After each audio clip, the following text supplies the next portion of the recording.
हमारे प्रदेश अध्यक्ष राजस्थान के हमारे कार्यकर्ता धौलपुर की इस धरती पे मोदी जी ने आए, जो हम दोनों करना चाहते थे वो हुआ। धौलपुर की इस धरती पे आपके साथ इस तरह से रूबरू होने का मौका मिला। अगस्त का महीना काफी सूखा भी था, बारिश नहीं हो रही थी, इसको लेकर भी चिंताएं थी। और आपकी यहाँ बड़ी अच्छी फसल देखने को मिली है। पिछले सप्ताह बारिश भी हुई। मैंने किसानों से पूछा, वरना जो दलहन की खेती कर रहे हैं, बल्कि बाजरा तो बहुत हार्डी क्रॉप है, लेकिन अगर बारिश नहीं होगी, नमी नहीं होगी तो नुकसान होगा किसान। लेकिन अच्छा लगा पूछ के। रास्ते में कई जगह स्वागत हुए, लोगों ने मुझे रोका, मैंने उनसे पूछा तुम ठीक हो, गांव ठीक है, शांति है, खेती ठीक है, जिसे अन्नदाता कहते हैं। वाकई परेशानी, परेशानियों का, समस्याओं का तो पहाड़ है। रोज वो तय करता है कि मैं चढ़ाई करूंगा, रोज ठोकर खाता है, रोज जो ये सोचता था कि मेरे चाहने वाले हैं, ये मेरी सुरक्षा करने वाले हैं, जिन्हें मैंने मौका दिया है, मेरी मदद करेंगे, ये राहगीर मेरी मदद करेंगे, रोज उनसे जो है वो ठुकराया जाता है। लेकिन फिर नए सवेरे की उम्मीद में फिर उठता है, फिर खेत में जाता है, फिर मेहनत करता है। ये किसान का और किसानी का जीवन है। और उस किसान की परिभाषा में गांव में मजदूर भी आते हैं। मेरे नजर में गांव में जो दूसरे काम से जुड़े हुए लोग हैं वो भी उसी परिभाषा में आते हैं, क्योंकि वाकई किसान के जेब में जब कोई आमदनी आती है तो खर्चा करने लायक होता है, तो बचत करने की उसकी हैसियत नहीं, वो खर्चा कर रहा है। और वो जो 10 रुपए 20 रुपए खर्च कर रहा है, उसका लाभ उसकी बस्ती में जो दूसरे कार्य से जुड़े हुए लोग हैं, जो मजदूर हैं, जो कामगार हैं, उन सबको भी लाभ मिलता है। अभी भी देश में बहुत चीज बदल रही है, आधुनिक भारत है। कुछ लोग नया भारत का नारा दे रहे हैं। नया भारत में क्या क्या खराब चीजें हो रही हैं वो भी हम लोगों के नजर में आ रही है। लेकिन जैसा भी है, देश बदल रहा है। लेकिन ये चीज अभी भी सही है कि अगर देश को वाकई तरक्की करनी है तो जो चौधरी चरण सिंह जी कहा करते थे कि देश के विकास का, जो देश की तरक्की का रास्ता है, वो खेत और खैरों से हो जाता है। आज भी वो सही है। सरकारों ने अनदेखी की। मोदी जी देश के प्रधानमंत्री हैं। अब वो घड़ी आ गई है कि लोग उनसे सवाल करेंगे और उनको अपना हिसाब भी देना पड़ेगा और जवाब भी देने पड़ेंगे। कहां कमी पेशी हुई। मैं तो ये कहता हूं, खुला आरोप लगाता हूं कि उनकी नीयत में ही खो। नीतियां तो ठीक ठाक बनाई होंगी, कुछ नीति बनाने वाले वो नहीं है। वो सरकारी तंत्र है जो 20 साल से लगा हुआ है, वही विशेषज्ञ हैं। उनकी नीति में जो खराबी थी, साथ साथ नीयत में बहुत बड़ी थी। 3 कानून लाए, उस कानून का विरोध यहाँ के किसानों ने, जब किसानों ने अलग अलग दिल्ली के मोर्चे संभाले थे, तो धौलपुर की जमीन पे भी किसानों में बहुत बड़ा हुआ। यहाँ से ट्रैक्टर निकाल के लोग निकले थे, शाम मोर्चे जो लोग संभाल रहे हैं किसान, वो हमारा खून है, हम उनके साथ खड़े हैं। धौलपुर के किसानों को मैं धन्यवाद देता हूं कि आपने वो हिम्मत दिखाई। आखिरकार आप खड़े हुए और आपने मजबूर किया कि वो सरकार जो बिना आपसे पूछे इतना बड़ा परिवर्तन लाना चाहती। अब सवाल उठने लगे हैं कि ये नीति आखिर बनाई कैसे थी और किसके इशारे पे बनाई गई थी और किसके लाभ के लिए बनाई गई थी। वे कहते थे कि स्टॉक लिमिट का जो एसेंशियल कमोडिटी एक्ट है, ये इसकी जरूरत नहीं। लेकिन जब से वो कानून बहाल हुआ है, आप देख रहे हैं कि सरकार ही उसका प्रयोग कर रही है। बिना किसी देश में किसान से पूछे धान के, गेहूं के निर्यात पे प्रतिबंध लगाने वाली यही सरकार है। आज बिना किसी किसान से पूछे 40% निर्यात के, प्याज के निर्यात पे 40% ड्यूटी किसी किसान से नहीं पूछा। किसान सड़क पे आए, किसानों ने विरोध किया कि ये समय नहीं था इस तरह की ड्यूटी लगाने में। तो इनकी रणनीति साफ होती है, जब तक फसल किसान के हाथ में है, आपके खेत में खड़ी है तैयार, आप उसकी कटौती कर रहे हो, काट के उम्मीद रख रहे हो कि मैं मंडी पे ले जाकर बेचूंगा, कोई खरीदार मिलेगा। जब तब तक इनका जोर होता है महंगाई, हाय महंगाई।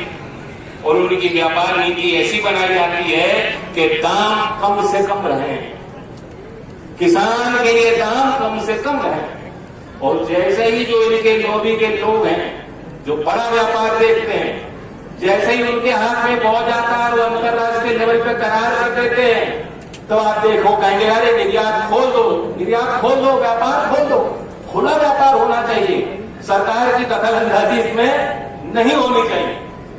तो ये थोड़ी भाषा है।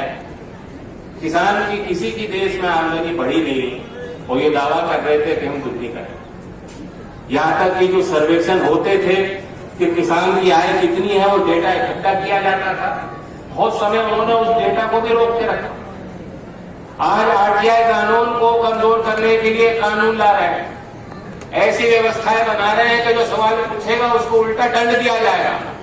जो ईमानदार पत्रकारिता करने की हिम्मत रखेगा उसे जेल की सलाखों में के पीछे बंद कर दिया जाएगा। और इतना डरा के रखो, इतना भयभीत लोगों को रखो कि कोई सवाल न पूछ पाए। 3 कानून लाए थे, किसी किसान से पूछा नहीं था। और अब खुलासा हो गया कि एनआरआई आए थे।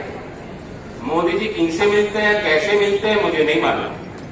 कोई जनता दरबार का सिस्टम तो मुझे लगता नहीं, लेकिन कुछ लोग ऐसे एक्सपर्ट्स तुरंत जाके उनके साथ बैठ के उनको सुझाव दे देते हैं और बिना अमल किए, बिना किसान से पूछे इतना बड़ा वो परिवर्तन लाना चाहते थे। क्यों? कोई एनआरआई आए, वो कहा कॉर्पोरेट खेती करो। हमने अमेरिका में देखा है, बड़े बड़े फार्म हैं, ड्रोन से खेती होती है, बड़े बड़े किसान हैं, उन्होंने अपने ब्रांड बना रखे हैं, यहाँ कॉर्पोरेट की खेती कराओ। रिलायंस, टाटा, आईटीसी, अदानी, बड़ी बड़ी कंपनियां आएंगी, खेती कराएंगी, उससे लाभ मिलेगा, पैदावार बढ़ेगी। और जैसे कंपनी में एम्प्लॉय होते हैं, एम्प्लॉय को भी फायदा मिल जाता है, उसी तरह से किसान को भी फायदा मिल जाता है। ये बात कोई आपको सुझाव के तौर पे आपके बैठ के आपके घर में बताएगा तो शायद आप उसको चाय पिला के, मिठाई पिला के कहो, रवाना कर दो कि भाई साहब बहुत बढ़िया बात जाए, आप ज्यादा विद्वान हो। लेकिन मोदी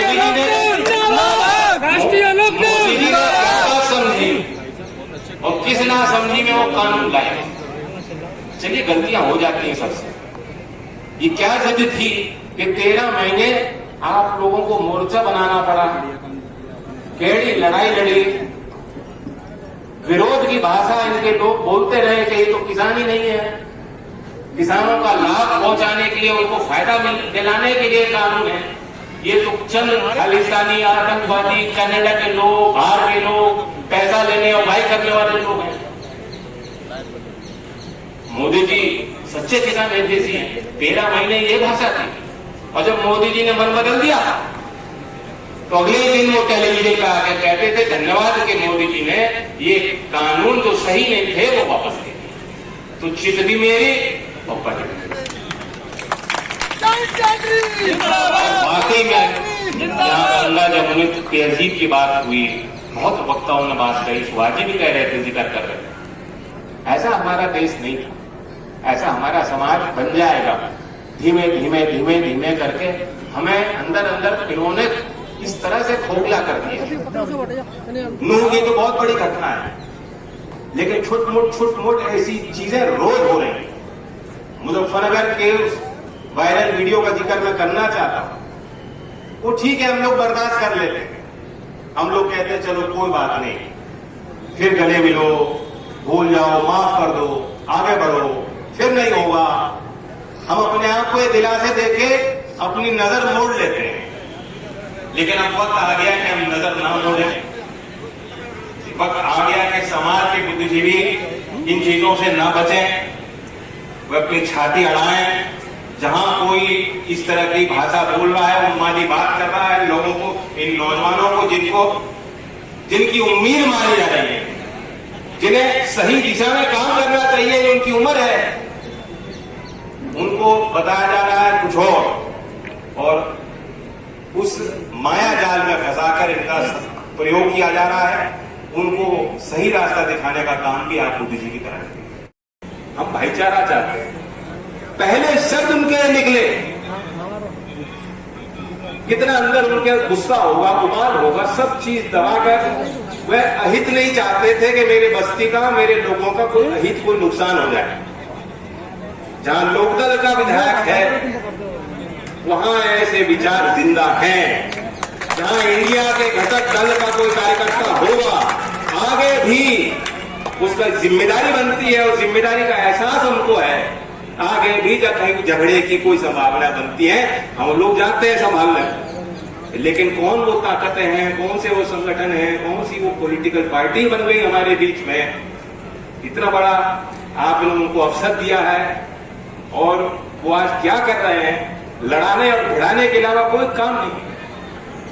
अक्सर बीजेपी के लोग ये भाषा का प्रयोग करते हैं, समझ से बिल्कुल परे है। कहते हैं जब चुनाव होता है, जिस राज्य में उनकी सरकार नहीं, वहां कहते हैं डबल इंजन की सरकार बनाओ। अब राजस्थान में चुनाव होगा तो कहेंगे केंद्र में हम हैं तो यहां डबल इंजन की सरकार बना। देख लेना, पहले भाषण से लेकर आखिर की भाषण तक प्रधानमंत्री मोदी जी भी जब आएंगे तो यही आपको कहेंगे कि डबल इंजन की सरकार बनाना चाहते हो तो भाजपा को वोट देनी। आप वोट मांग रहे हो या धमका रहे हो? संविधान पे शपथ लेके आप पदभार संभाले हैं और संविधान में मूल जो स्वभाव है, जो मूल संस्कार है, वो ये है कि बराबरी है। मंत्री जी ने किया है किस लिए कि माइक्रो इरिगेशन, और जो मैं देख रहा था जो प्रेस विज्ञप्ति थी, लगभग 28,000 हेक्टेयर भूमि पे उस सिंचाई का फायदा मिले किसानों को। इसी महीने में 177 करोड़ रुपए, इससे पहले जून में 650 करोड़ रुपए जो काला तीर लिफ्ट कैनाल परियोजना है, जिससे यहाँ 2 बांधों को वहां से चंबल से पानी लेकर वहां भरने की उनकी परियोजना 650 करोड़ रुपए जून में दिए हैं। और बाकी हर घर को लाभ पहुंचाने के लिए, ठीक कह रहा हूं ना मंत्री जी? हाँ, मेडिकल कॉलेज दिए। तो ये ठीक है, लोकदल ईमानदारी से इस गठबंधन के साथ रहा। जब बहुत अस्थिरता बीच में आई, लोग तितर बितर हुए, लेकिन हम कहीं अलग नहीं हुए। या फसल खराब हो जाती है तो उनका कर्ज का बोझ बढ़ता है। और एनएसएसओ के 77वें राउंड में सर्वेक्षण में पाया गया कि लगभग 74,000 रुपए औसतन हर किसान परिवार के कर्ज का बोझ है। उस बोझ से बचाने के लिए राजस्थान विधानसभा ने कानून पारित किया है जो डेट रिलीफ कमीशन की घोषणा सरकार बहुत समय से कर रही है। अब उस आयोग का गठन हो जाएगा। उस आयोग की बड़ी जिम्मेदारी है कि वो ये देखे, सर्वेक्षण करे कि सरकार की जो किसानों ने लोन ले रखे हैं वो वापस देने की उनकी सामर्थ्य है कि अगर नहीं तो लोन माफी की परियोजनाएं बनाई। जिस तरह से बड़े बड़े उद्योगपति जो लाखों करोड़ रुपए लेके एनपीए हो गए, गायब हो गए, फरार हो गए और सरकार उनके खिलाफ कार्रवाई नहीं कर रही, सख्ती नहीं कर रही, लेकिन 20,000 रुपए कोई किसान नहीं चुका पाता तो पूरी सरकार उसके दरवाजे पे पहुंच जाती। उस जलालत से, उस व्यवस्था से बचाने के लिए, किसानों को एक सुरक्षा कवच देने के लिए राजस्थान सरकार का बहुत अच्छा फैसला है। और ऐसे कई और फैसले जहाँ भी हमारे गठबंधन के जो मेजोरिटी पार्टनर हैं, कांग्रेस पार्टी जिनकी सरकार है, जहाँ उनकी कमजोरी है वहाँ हमारी कोशिश रहेगी कि हम मजबूती से काम करें। निश्चित तौर पर कोई समीकरण है और ब्रज का हिस्सा है। ब्रज के लोग जानते हैं, जब मैं मुद्दा से सांसद था तो पूरे इस इलाके के लोग मेरे साथ जुड़े रहते थे और मेरे काम में बड़ा सहयोग इन लोगों ने किया। इस क्षेत्र के लोगों का बड़ा आशीर्वाद मुझ पर भी प्राप्त है। तो मेरी भी कोशिश रहेगी कि क्षेत्र में लोकदल का विस्तार। सर अभी मुजफ्फर वीडियो और उसे बार बार कोई देख भी नहीं सकता। जिसने एक बार देख लिया दोबारा देखने की हिम्मत किसी को नहीं। एक बच्चे को दूसरे बच्चे से बुलाकर इस तरह से पिटवाया गया, बहुत खराब व्यवहार टीचर का था और ऐसी उम्मीद को टीचर से किया था। उनके खिलाफ सख्त से सख्त कार्रवाई होनी चाहिए। बाकी क्योंकि हमारे लोग वहाँ जमीन पे थे, हमारे विधायक अगले ही सुबह उस परिवार से हुए, उन्होंने मेरी बातचीत कराई और ये भी तस्वीरें देख के एक चैन मिला कि जिस बच्चे ने मारा था वहाँ लोग गए और उन्होंने कोई पहल की और दोनों बच्चों को गले लगाया। तो क्योंकि उनकी मासूमियत जिंदा रहनी चाहिए।